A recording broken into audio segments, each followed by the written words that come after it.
Here we are, taking on part two of the strongest and robust feminist argument and really challenging myself. I might have to redo the first one just because of the echo. Uh, but then, I don't know. But anyway, one part of this video I will have to jump to a different section, just so y'all know, because it's a PDF and I'm going to try and link it, but I'll probably just have to leave the name.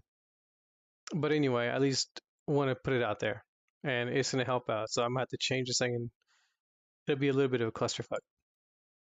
Anyway, we're taking on the economics part of it though. Women in their 20s earn more than men of the same age, study finds.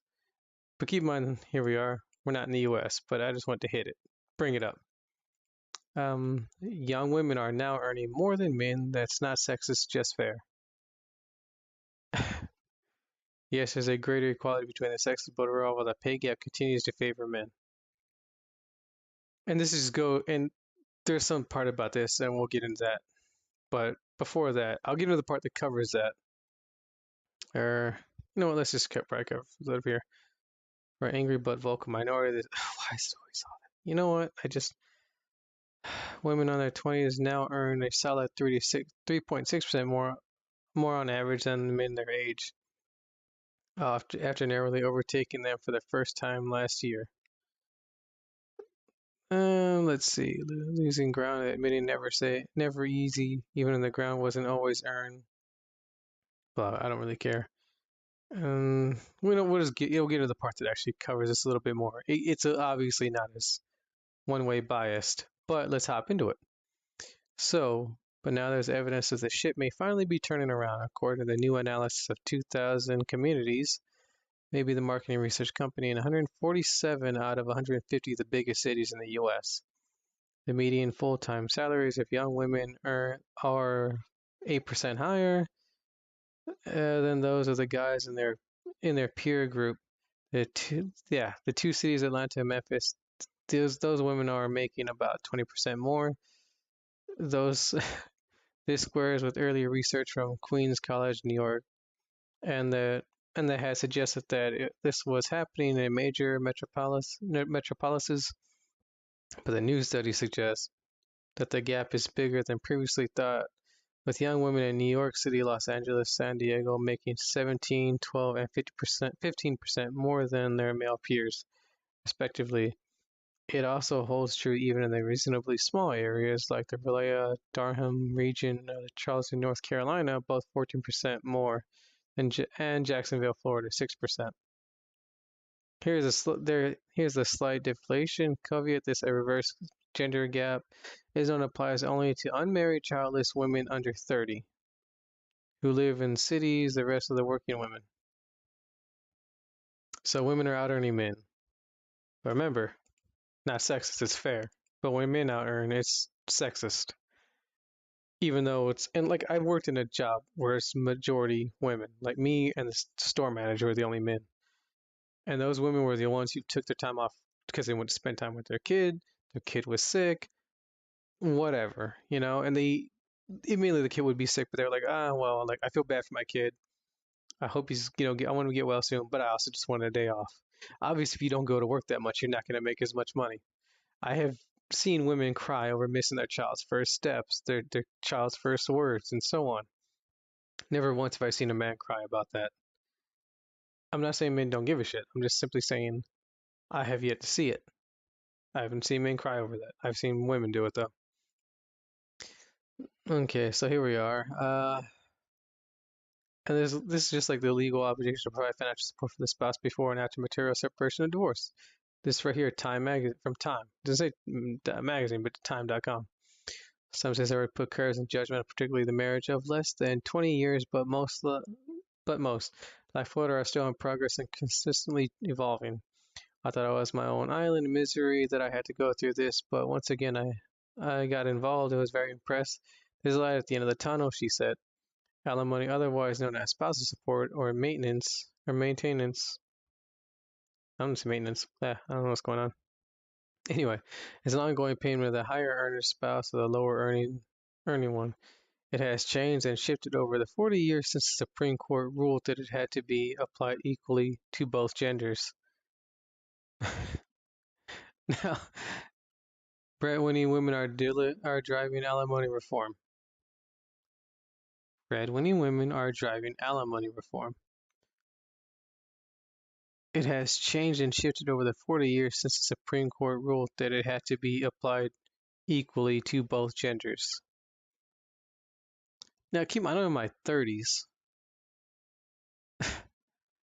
So, I mean, it's funny how once the Supreme Court says, no, this has to be done both ways, all of a sudden, women are like, oh, we need to do something about this. This isn't fair. Just unfair. It's so sexist. But anyway, uh, Rosen something A. Relia. Yeah, Roseanne A. Relia, North Carolina-based divorce lawyer and author of Divorcing Smartly. I'm not going to report that very few men walk into their offices with the intent of asking for alimony, even when their situations are clearly eligible for spousal support. Meanwhile, female breadwinners never pay alimony without a continuous battle. Every guy in the situation has to go through a fight, while breadwinning guys go into the divorce accepting they had to pay, says Rosen. Then facing humiliation, stress, and expense of that fight, they are further disincentivized from pursuing spousal support. Men are essentially shamed into not receiving alimony, Ressa says. As Rosen, her attitude is always, dude, get a job. Depending on which part of the country you live in, the judge may say the same thing. Keep in mind, this is from Forbes. So you have this woman admittedly saying, men just accept they have to pay while women do everything they can to fight it. But I could have sworn men were the more petty ones and so on.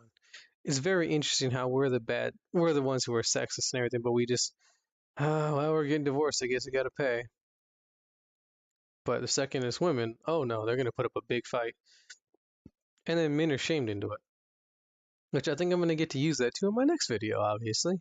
But anyway, gender bias and alimony spousal support. Keep in mind this Canadian divorce laws. Officially, alimony is not based on gender. Individuals, men and women are alike. That pay spousal support, although generally more men than women pay spousal support. However, the court will not look at the sex of the individual and base the decision on that factor. In my opinion, however, okay, this is an opinion, there do tend to be a subtle bias in the courts awarding alimony to the rare that men are consistently economically dependent on their wives, even when they earn significantly less than their wives do. So, we already have, and again, I do try and keep things within the US, but still, anyway, I'm going to just jump into this next one. And let me scroll back up because I need to get to the source. At least show you guys. Plus, I need to make sure this thing captures it. Yeah, okay. And let me make sure. And okay, cool. Sorry, I just want to make sure it's there because last time there was a mess up.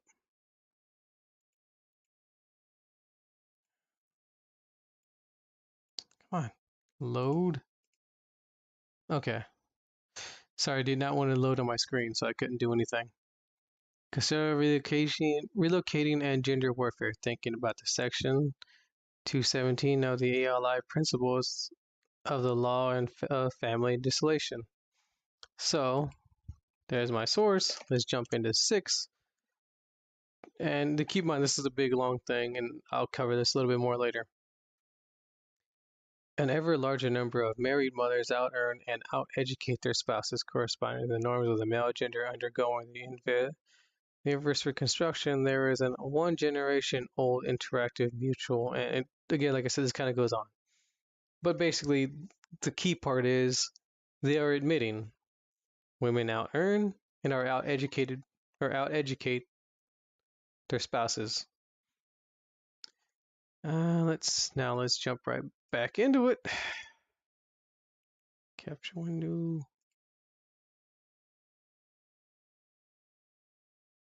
Let's make sure. Yeah.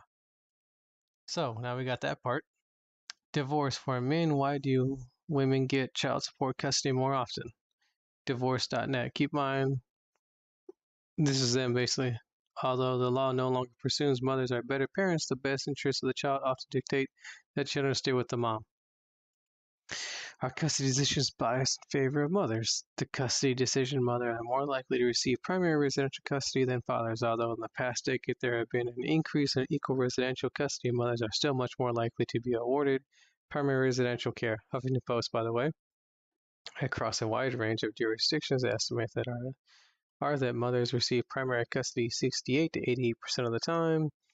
Fathers receive primary custody 8 to 14%, and equal residential custody is awarded in only 2 to 6% of the cases. Now, keep in mind, men can opt out of being parents, women can.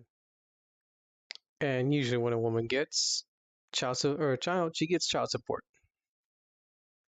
Not like, I think like 90% of the time, at least it feels like that. It could be less, but still, usually we'll say, because it sure as hell ain't 50%. Then let's not forget the Equal Pay Act of 1963 and the Fair Pay Act of 2013. So, took care of the economic part. Basically, women are out earning men, they're out educating men. They're able to get child support, they're able to get they're more likely to get alimony. Even though, yeah, even though they out earn and out educate, I just said that, but still. And then now that the Supreme Court ruled, well, you can no longer do that just because they're women, all of a sudden, they're fighting to change it. Even though men just accept it, women will do everything they can to make sure they don't have to pay. But men are the sexist ones. Men are the biggest. Men are the ones that hate women. That's true. Then women are petty as all shit. But anyway, I guess that's it on this video, guys. I'll see y'all next time. Tell me, please like, comment, subscribe, and please share this video. Tell me everything what you think. Agree, don't agree with me. Did I miss something? Am I wrong? Whatever, what have you. I mean, if I'm wrong, I want to know I'm wrong.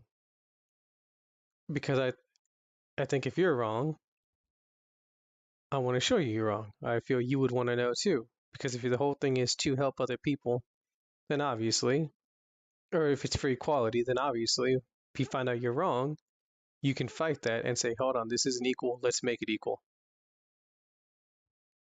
Anyway, that's about it. So I'll see you guys next time. Y'all take care.